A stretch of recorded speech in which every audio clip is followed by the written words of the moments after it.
Can I brief you on two matters, then questions? Tapos just so that medyo organized yung pagsagot ko sa inyo, can we do it same questions para we don't have to go back and forth? Unahin na muna natin kay Senator Bato. Yes, okay. I'll tell you that para hindi confusing, then I'll tell you about the reports sa nangyari so far, what the update is regarding the attack on the Senate last night, no, the armed attack on the Senate. So around, let me check my phone. So tinawagan ako ni Senator Jinggoy ng around 1:27 to tell me na he doesn't think Senator Batos in the building. Ano, sir? At after lunch, mga 1:27, tinawagan ako ni Senator Jinggoy Estrada to say, SP, wala na si Senator Bato sa Senate. So I checked and asked my Chief of Staff to ask the Sergeant at Arms for a report. So may spot report pala talaga siya. I can read it to you. Ito na yung spot report. And then right before, when I came in, di ba, when I saw you guys, sinabi ko na rin, ay sorry, hindi 1:27, miss call niya pala yon. So 27 ngayon, today pala. yeah, around 1:27. basta around lunchtime na ako tinawagan ni Senator Jinggoy. So okay. Yeah, so that's right. No time siya.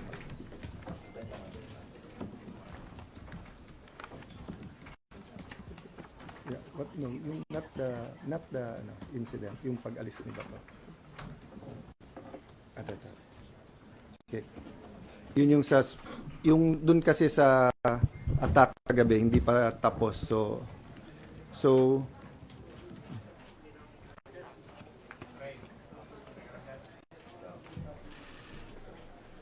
there's a report po anong oras siya umalis.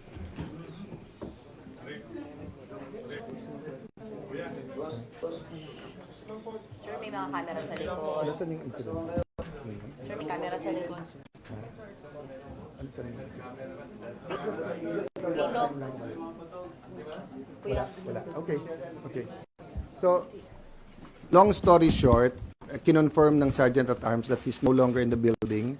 I'm waiting for the complete incident report, anong oras umalis. In the meantime, nakausap ko at nag-text sa akin yung kanyang wife.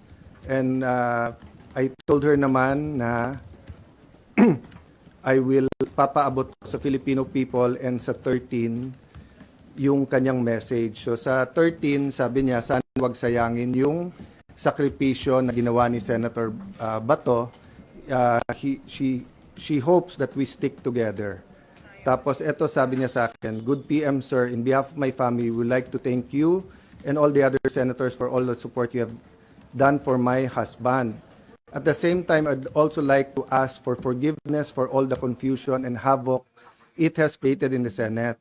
It is for this reason, I am sure that Ronald made his, in quotation mark, escape. He told me habang tumatagal kasi siya dyan sa loob ay mas nadadamay pa kayo.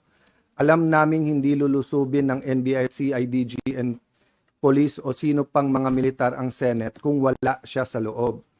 Kaya kahit na gaano siya ka-safe dyan, mas nangibabaw pa rin para sa kanya ang safety ng lahat. Nung umalis ako ng Senate 9 p.m. para umuwi kami sa bahay, last namin na pag-usapan, dyan muna siya mag-stay put. Dyan, yung stay put lang raw siya dyan sa loob kasi safer for him. Total may 72 hours TRO. Nagulat at natakot na lang kami for his safety nung narinig namin na sa labas na siya. Wala sa plano but knowing him, I am sure he took the opportunity nung nagkaguluhan at nagkaputukan na. Pasensya na po sir, mahaba message ko, etc. I really do want to thank you and ask for your forgiveness and understandings. Ito lang ang paraan, hoping you find time to read this message, no? So what I did is I also asked the Secretariat, they gave me a report. Up to this point in time, the promise of the NBI director na he will give me at least two things. One, a copy of the warrant officially transmitted because he told me in front of the other senators na sa kotse lang niya. Three senators were asking na ibigay na niya sa amin, but he looked at me and said, "Sir, pwede bang formal ko na lang isubmit tomorrow?" So that was Tuesday. It's Thursday, we still don't have it. And he promised me na ilalagay namin under his custody yung siyam, pero magre-report ka agad about the manner that they tried to arrest Senator Bato. And number three, in connection with number two, report sa ginulpi nilang isang member ng OSAA. Still zero report from the NBI. So I'd like to clarify to everyone, we did not arrest Senator Bato. We extended the courtesy and the traditions of the Senate that hindi pwedeng mag-aresto sa loob. He's not under arrest from any of us. And so far as we're concerned, there's no warrant of arrest for him. So he knew from the start, I knew from the start, I never hid from any of you. Anytime you ask me, nandiyan pa si Senator Bato, I answered you to the best of my ability. And I told you nandiyan pa, tinanong nyo how long will he stay, as long as he likes, di ba? So he made that decision on his own. I found out when Senator Jinggoy called me. I had no idea last night because he came pa to see Sec John Vic.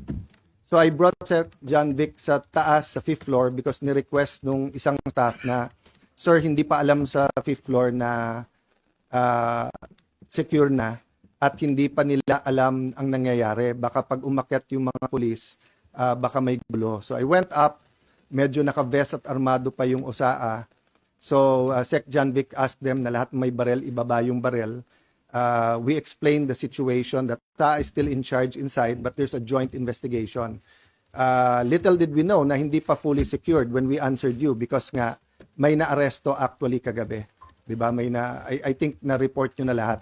So I just promised Sec John Vic that I'll wait for his report and that siya magsasabi sa details para nga walang miscommunication or accusation.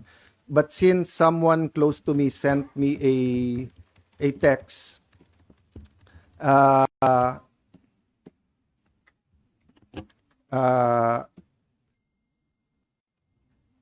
kasi meron nag-send sa akin ito. PNP confirms Browner's statement that 30 shots were fired. All of them came from the Senate from Cayetano security guard. So first of all, I don't have a security guard. If they're talking about the blue guard, wala akong kasamang security guard.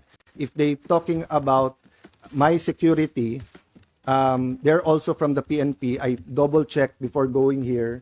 Walang nagpaputok sa kanila. Okay? So anyway, make a long story short, ito po ang text ni Sen John Vic. The count was 27 from inside the Senate and 5 from the other side, no? So my point is, verbal warning sila. Tigil nyo yan, whatever the words were used. Sino, sir? Sorry, yung OSAA, nag-verbal warning. Hindi tumigil yung kabilang side from trying to get into the Senate. So nagpaputok sila in the air. Ang problema, nagpaputok pabalik. So eto, whoever the perpetrators was, di ba?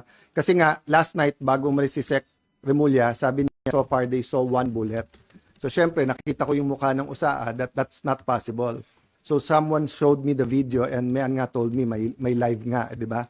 So sinabi ko lang na, Sec, can you allow the OSAA to go inside the kabilang building para may sarili namin investigation? I haven't really had time to look at all the details pa, and I promised si Sec. So the count was 27 from outside, from inside, no? 27 from inside. 27 from OSAA? 27 from OSAA, sir? Yes, na count nung putok. From OSAA, Yes. 5 from the kalaban. Yes. Kasi ang warning shot, itutuloy-tuloy mo yon until nga, kaya mo wina-warning, ayaw mo magkabarilan, di ba? So kailangan umalis. But instead na umalis, nagputok pabalik. So I won't defend or say much more, yun lang. But eto, kararating lang sa akin yung text ni Sec Remulla. NBI had no warrant to serve. They were requested by GM Wick to secure the Senate building at 5 p.m. They arrived at 6:15, 21 arrived. They were deployed on each floor to secure GSIS. Agent Francisco sitting down on the second floor bridgeway with a white guard when his attention was called by Osa Aplasca. Sino ka? Sabi Aplasca. Francisco stood up with AR-15 at the sideways sling. Aplasca fired a warning shot. Francisco pulled the trigger. As well pointed, Osa eventually discharged 27 rounds of 9mm and 40 SW. Francisco discharged 5 rounds, immediately fled the scene. Sir, can So- we get that? Sir, pwede kami humingi ng copy. Read out para ano, okay? So, yun lang muna so far kasi yun palang binigay niya sa akin. But let me emphasize this, ha. NBI continually told us na wala silang dinideploy sa Senate. Completely. I think pati sa higher-ups nila, yun ang sinabi nila. I haven't had the time to watch the news or to compare who said what, no? So kayo na ang mag-compare who is saying what, di ba? But time after time, in fact, Senator Loren got a text when we were having the caucus na sabi ni NBI Director, hindi daw niya sinabi na pinayagan sila ni Senator Soto. All the senators na kasama ko doon, napakarami, all said he did not only say it once, he said it 3 times. So, we can get to the truth if people tell the truth. Diba? But if the NBI is not going to be, it's not going to treat this thing with candor, meaning just tell us the truth, may problema tayo. But I can tell you, I have faith in the PNP and the DILG. They gave me their word. No? And for some, their word is not important, but I do believe kay General Nartates, Chief PNP, and kay Sec Remulla, nung sinabi nilang lalabas ang totoo dito, I believe in the word that they've given. No? Let me have a drink of water, tapos question. Sir, to be sure lang, the 27 came from OSA. Sir, sorry nakita ko po kasi sir na ang nagpaputok po kahapon OSA and yung armed na Marines. Kasama na po sa bilang yung 27, yung lahat na nagpaputok coming from the Senate force. I don't want to speculate kasi I just read to you yung sinabi sa akin. But kasi may nakita din ako na report or something sa Facebook. I haven't verified na the Marines were here to support but did not fire. So I'll wait for the report naman ng OSAA after meeting you. Ayoko kasi OSAA naman is under my jurisdiction. So I'll have them explain what they found so far. So right now, sir, the 27 we can say are from OSAA lang. Yun ang report ni Sec. Janvic. Okay. The 5 came from the Kalaban? Yes. Pataas, sir, or towards OSAA? Yun ang hindi ko masagot. Okay. May Sir. isang bullet daw sa taas. And then the rest? Kasi nga last night nung naghiwalay kami, so far daw isa pa lang, Tapos eto kasi sinabi ko kay Sec Remulla, I'll make sure na yung commitment ko not to influence or walang political angle yung aking explanation ng investigation. But he sent me that text na so far yun yung report niya. So I'll send it na to you paano mo na lang. Kaya clarify kung nasa yung NBI, kung nasa GSIS side o nandito sa Senate.